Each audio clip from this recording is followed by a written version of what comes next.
haki yako. Unapokuwa unashiriki damu ya Yesu, unashiriki haki yako, kwa sababu wana wa Israeli walikuwa wamenyang'anywa haki na Farao. Waliposhiriki damu, walishiriki haki zao. Haleluya. Wagalatia sura ile ya 2 na ule mstari wa 16. Ukisoma hapo utaona namna ambavyo Mungu waliposhiriki haki katika damu ya Yesu. Haleluya. Mambo machache ambayo ni kuonesha yatakayokusaidia kwamba damu ya Yesu na haki.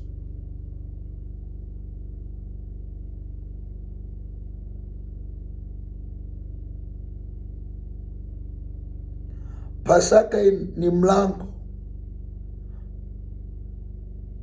Pasaka ni mlango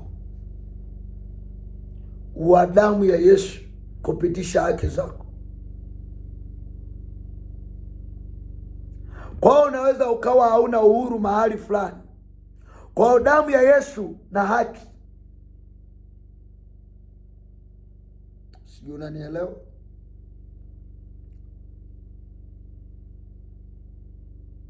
Kwa hiyo Pasaka ambao unasherekea au mnajiandaa kushiriki meza ya Bwana,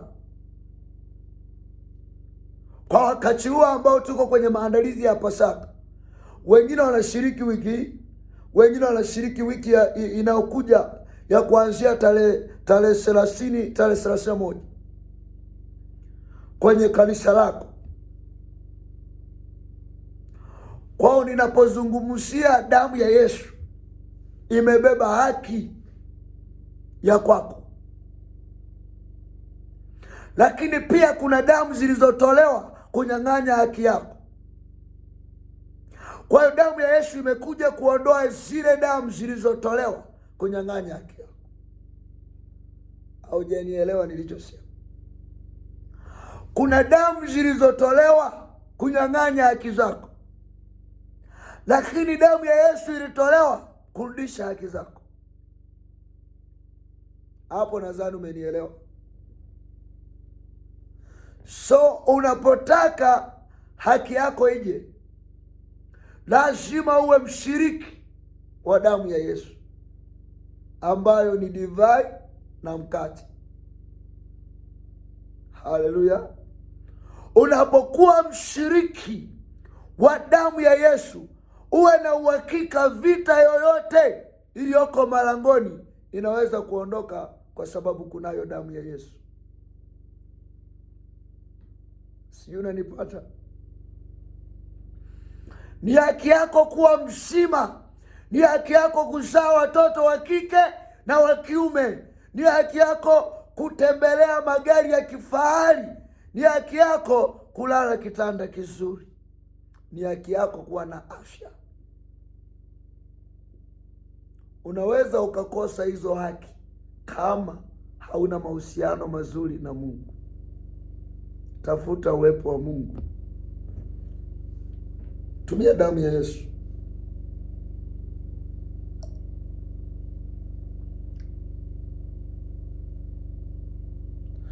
Haki ya Waisraeli ilipatikana kwa damu.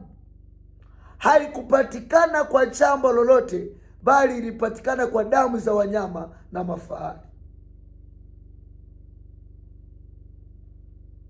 Kwa inawezekana kuna haki zako ambazo ulistahili kupata, lakini kuna damu zilizomwagika ambazo ni tofauti na damu ya Yesu, zimenyang'anya haki yako. Lakini nataka nikwambie saa hii, kila aliyenyang'anya haki yako lazima arudishe katika jina la Yesu aliye hai. Lazima arudishe aliyenyang'anya haki yako.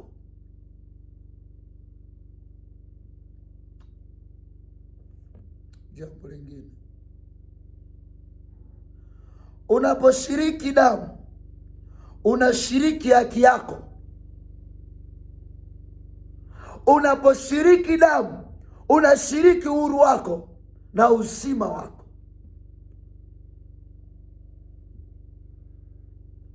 Haleluya.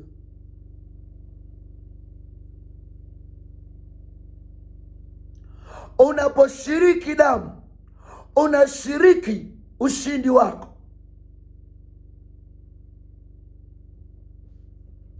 Si unanielewa ninachosema?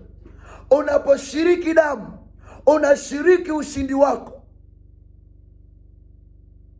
kwa sababu kuna watu wanatoa damu. Ngoja nikuoneshe kitu. Kuna watu wametoa damu ili wewe ushindwe kufanikiwa, na Yesu ametoa damu wewe ufanikiwe. Sasa wale waliotoa damu ushindwe kufanikiwa, huwa wao wanazuia mafanikio yako. Uone huyu mtu alichokifanya. Ngoja nikuoneshe mambo machache yatakayokusaidia.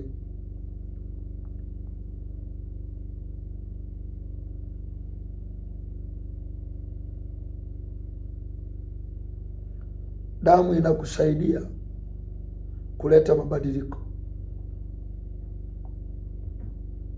Kitabu cha Ufunuo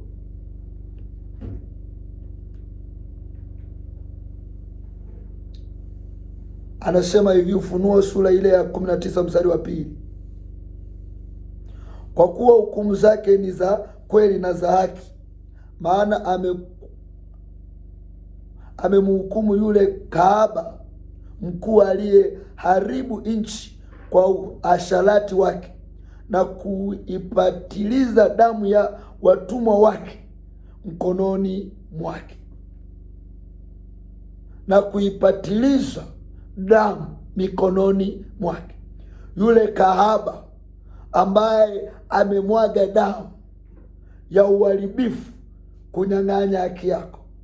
Lakini Ufunuo sura ile ya 5 mstari wa 6 na wa 10, wakalia kwa sauti kuu wakisema, E Mola mtakatifu mwenye kweli, hata lini kutuhukumu wala ukupatia haki ya damu yetu, wala ukutupatia haki ya damu yetu kwa hao okoao juu ya nchi, wakaao juu ya nchi. Haleluya. Wakalia kwa sauti kuu wakisema, E Mola mtakatifu mwenye kweli, hata lini kutuhukumu wala kutupatia haki na damu yetu kwa hao wakaao juu ya nchi? Hukutupatia haki kwa hao wakaao juu ya nchi. Bwana asifiwe. Kwa hiyo ninachokuambia ni kwamba damu ya Yesu inapokuja juu yako inaleta haki yako. Damu ya Yesu inapokuja haki juu yako inaleta mabadiliko. Damu ya Yesu inapokuja juu yako inaleta neema. Haijalishi ni mgonjwa au haijalishi hauna afya. Nataka nikuambie siku ya leo, damu ya Yesu imekuja kuleta haki yako. Haki yako inakuja.